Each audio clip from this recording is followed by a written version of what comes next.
김밥 하나에 6달러라고요. 작년까지만 해도 저는 이런 말을 했을 겁니다. 그런데 지금 제 인스타그램 팔로워는 30만 명이고 뉴욕타임스는 저를 대표적인 김밥 인플루언서라고 소개했어요. 모든 건 뉴욕 브루클린의 한 푸드마켓에서 시작됐습니다. 평일 오전 10시 블록을 돌아가는 긴 줄.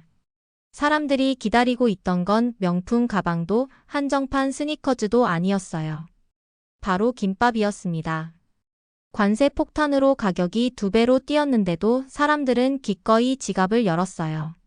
일본 초밥집은 한산한데 김밥집만 북적였죠. 대체 무슨 일이 벌어진 걸까요? 그 답을 찾아가는 6개월의 여정이 제 삶을 완전히 바꿔놓았습니다. 김밥은 어떻게 관세도 막을 수 없는 문화적 아이콘이 됐을까요? 그리고 평범한 직장인이었던 제가 어떻게 푸드 인플루언서가 됐을까요? 그 전에 구독과 좋아요는 큰 힘이 됩니다. 감독 구독. 저는 메이건입니다. 뉴욕 브루클린의 한 푸드마켓 앞에서 벌어진 이상한 풍경을 목격했어요. 평일 오전 10시인데도 줄이 블록을 돌아갈 정도로 길었습니다. 무엇 때문일까요? 바로 김밥 때문이었어요. 그냥 평범한 김밥이었습니다. 김과 밥, 단무지, 당근, 시금치가 들어간 우리가 아는 그 김밥 말이에요. 하지만 가격은 전혀 평범하지 않았습니다. 작년까지만 해도 3달러였던 김밥이 이제는 6달러가 되어 있었어요. 정확히 2배가 오른 거죠. 이유는 간단했습니다. 미국 정부가 아시아 식품에 부과한 고율 관세 때문이었어요. 김밥에 들어가는 김은 한국에서, 참기름은 중국에서, 심지어 단무지까지도 수입품이었으니까요. 관세가 붙을 수밖에 없었습니다. 그런데도 사람들은 기꺼이 6달러를 지불하며 줄을 섰어요. 저도 그 줄에 서 있었습니다. 옆에 선 중년 여성은 이렇게 말했어요. 비싸긴 하지만 이만한 건강 간식이 어디 있겠어요. 게다가 이렇게 맛있는데.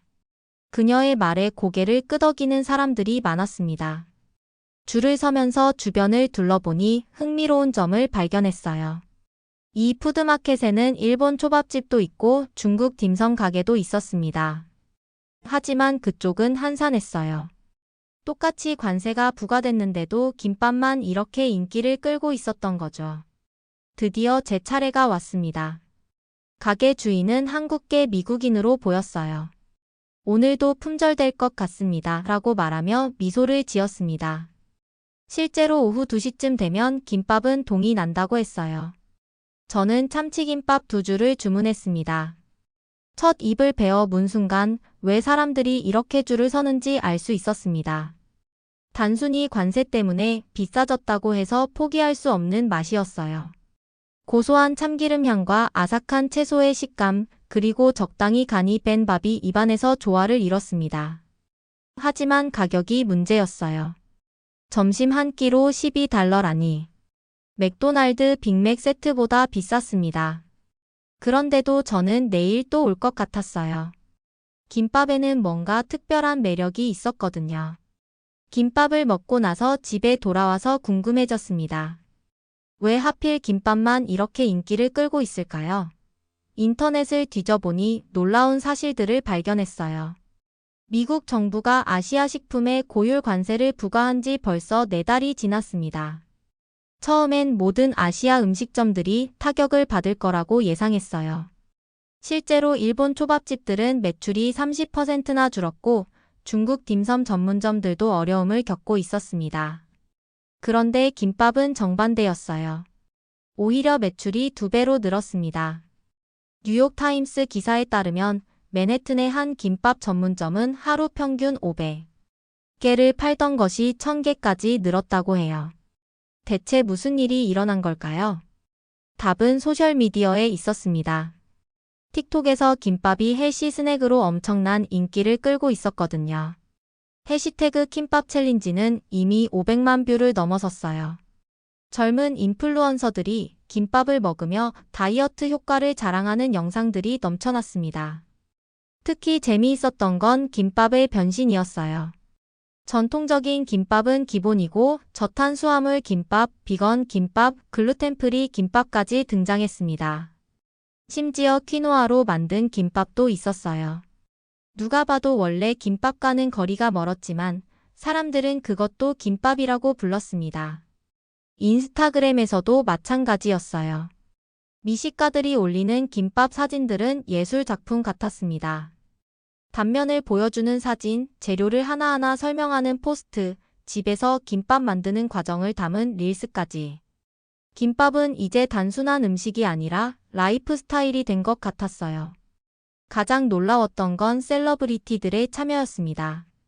할리우드 배우 몇 명이 김밥을 먹는 사진을 올렸는데 그 포스트들이 수십만 개의 좋아요를 받았어요.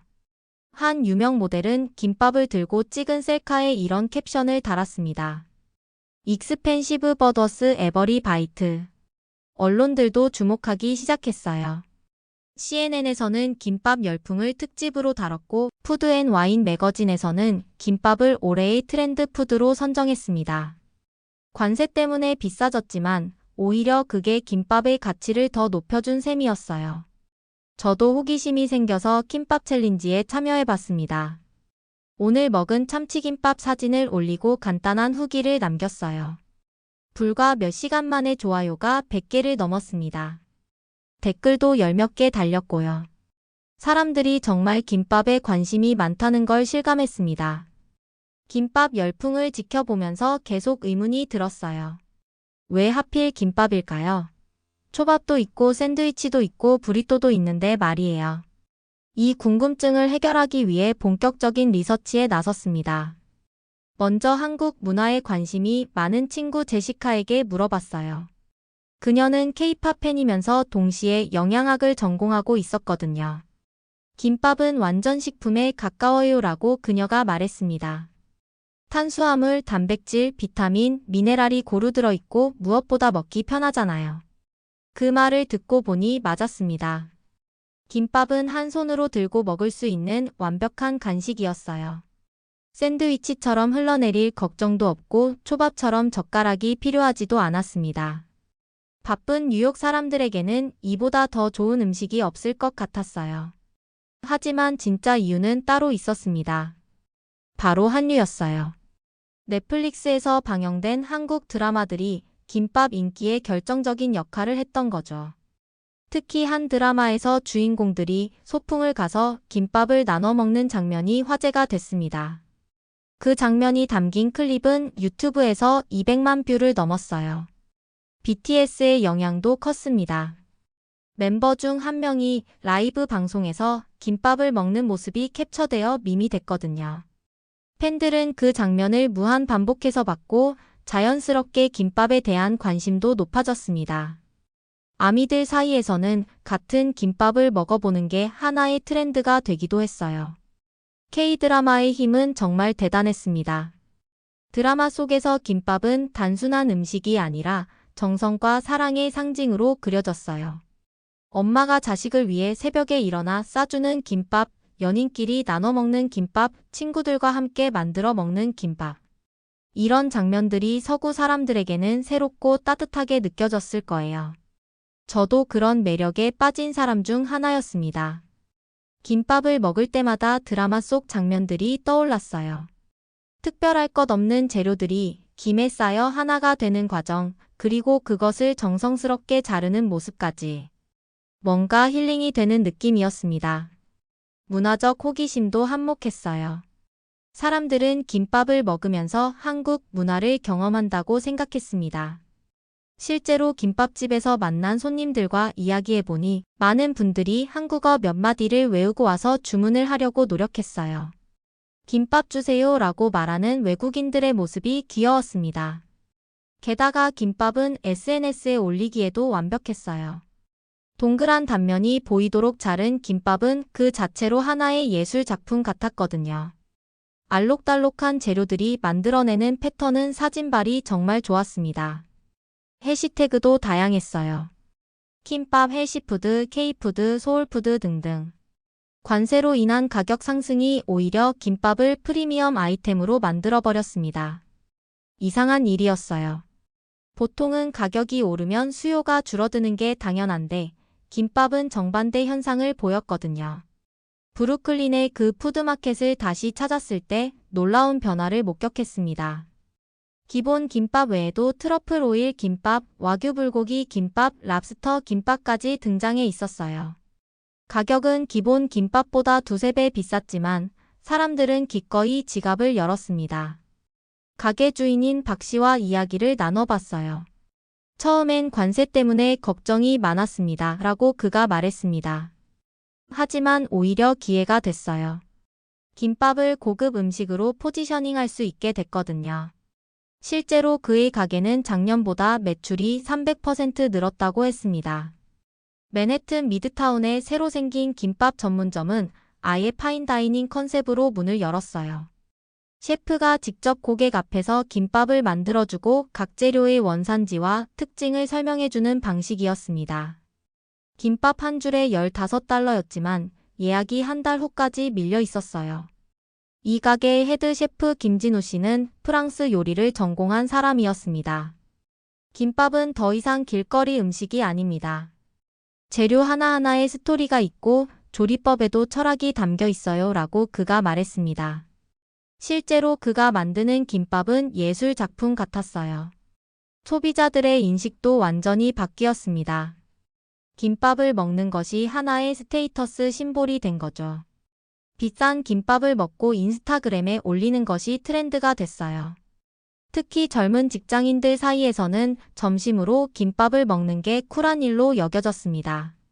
월스트리트의 한 투자회사에서 일하는 사라를 만났어요.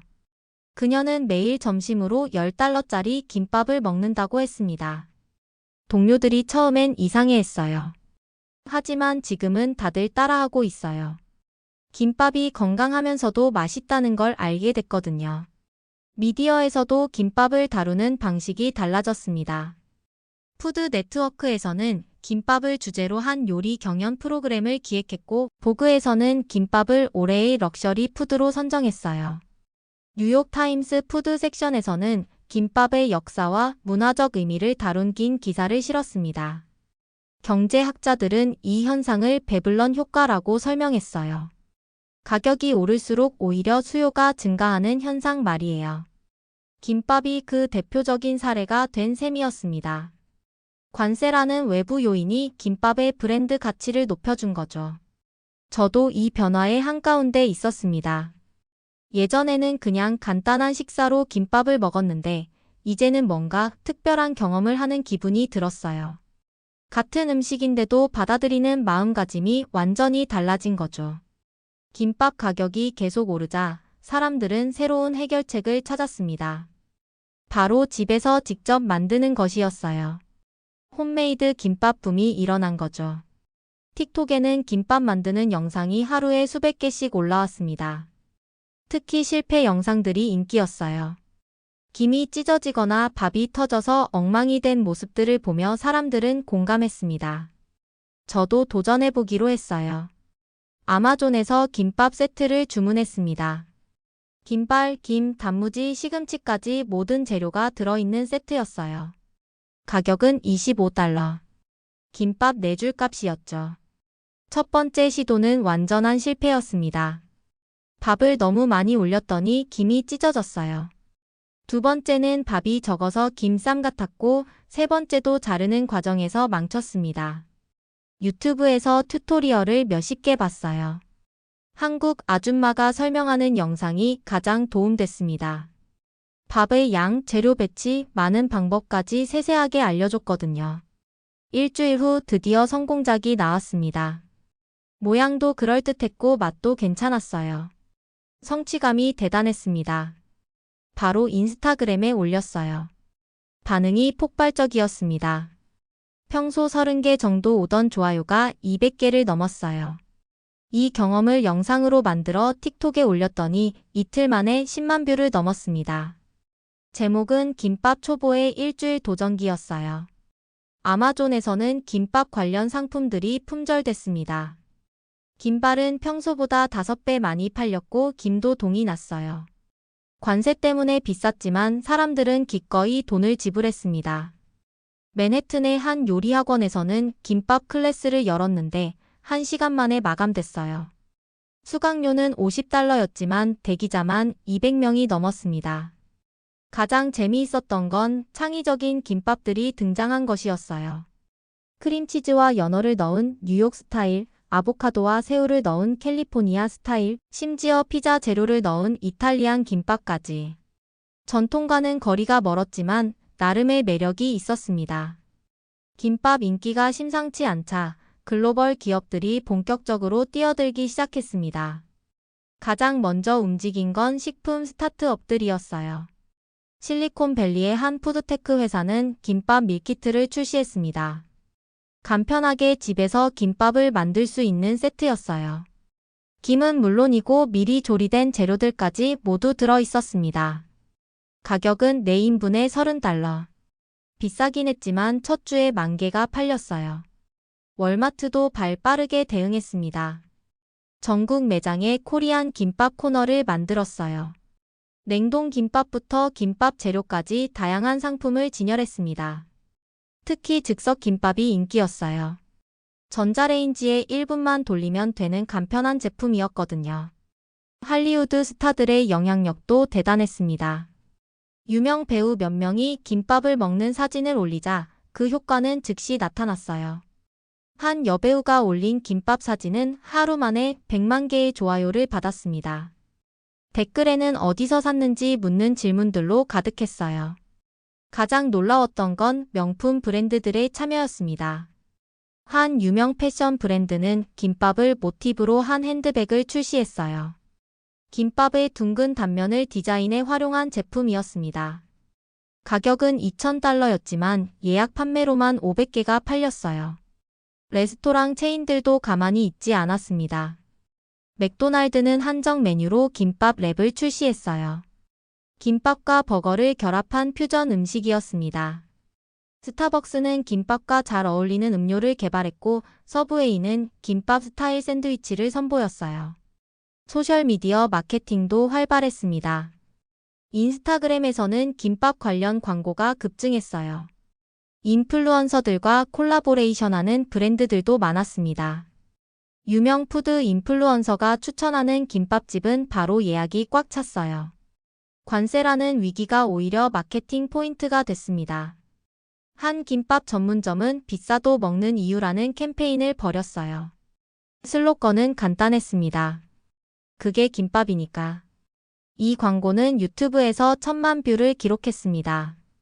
배달 앱들도 김밥 카테고리를 신설했어요. 우버이츠에서는 김밥 전용 배달 서비스를 시작했고 도어대시는 김밥 맛집을 따로 모아서 소개했습니다. 배달비가 비싸도 주문량은 계속 늘었어요. 이런 기업들의 움직임을 지켜보며 느낀 점이 있었습니다. 김밥은 이제 단순한 음식이 아니라 하나의 비즈니스 생태계가 됐다는 것이었어요. 작은 푸드트럭부터 글로벌 기업까지 모두가 김밥이라는 키워드에 주목하고 있었습니다. 해시태그 제7장 김밥 경제기사에 등장하다. 어느 월요일 아침 월스트리트 저널을 펼쳤다가 깜짝 놀랐습니다. 첫 번째 페이지 헤드라인이 KIMBAP 비츠 테러프스였거든요. 김밥이 경제신문 1면을 장식하다니 정말 믿기지 않았어요. 기사 내용은 더욱 흥미로웠습니다.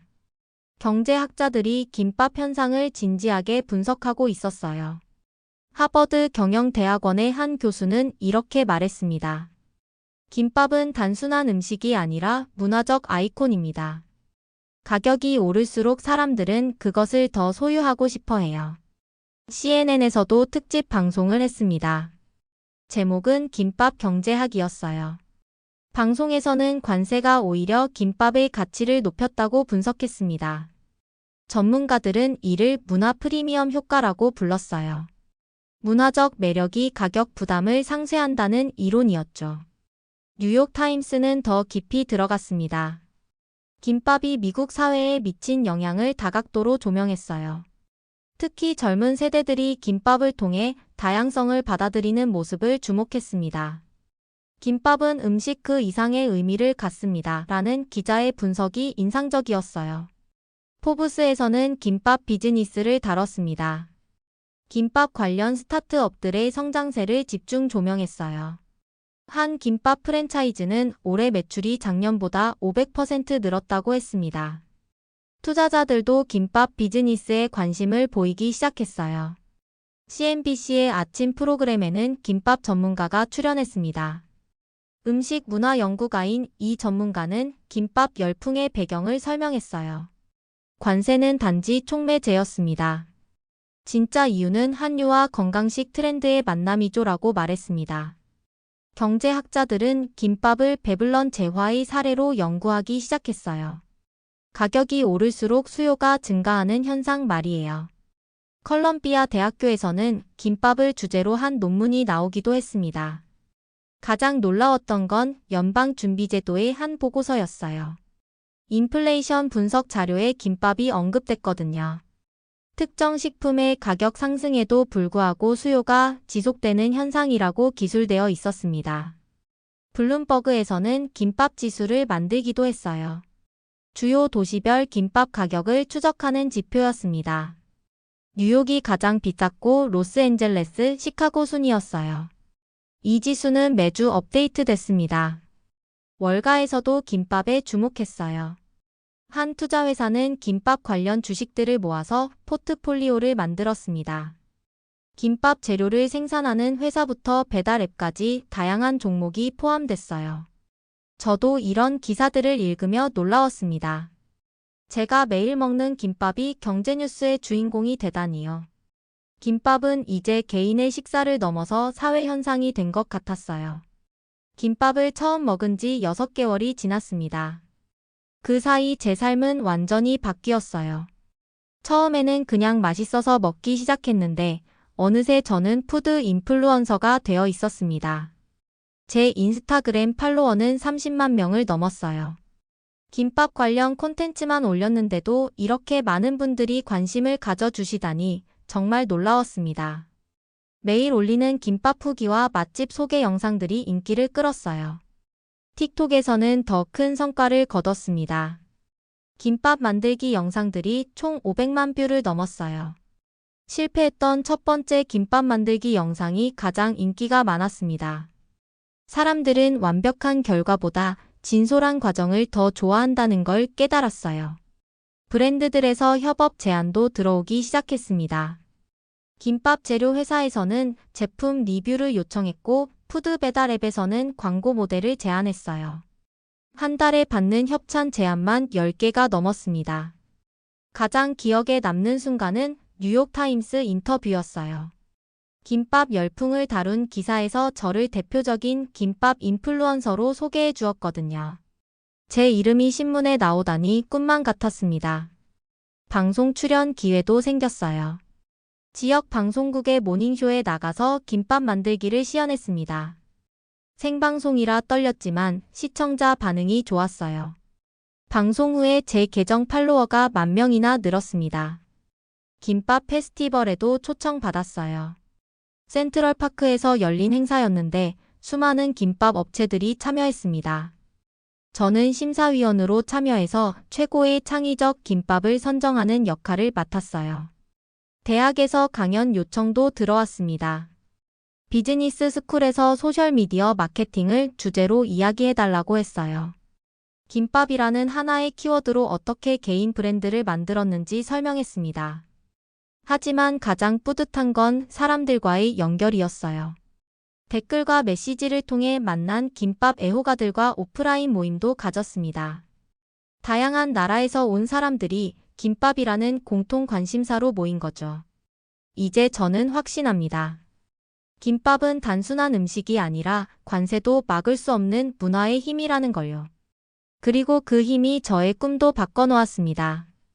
음식으로 세계를 연결하는 스토리텔러가 되고 싶어요. 지금 이 순간도 저는 새로운 김밥집을 찾아 나설 준비를 하고 있습니다. 오늘은 어떤 김밥을 만날까요? 어떤 이야기가 기다리고 있을까요? 김밥과 함께하는 제 여정은 지금부터가 진짜 시작입니다. 여러분의 이야기도 댓글로 공유해주세요. 그리고 더 많은 분들이 볼 수 있도록 공유 부탁드립니다. 구독과 좋아요도 잊지 말아주세요. 여러분의 관심이 큰 힘이 됩니다. 지금까지 감동감독이었습니다.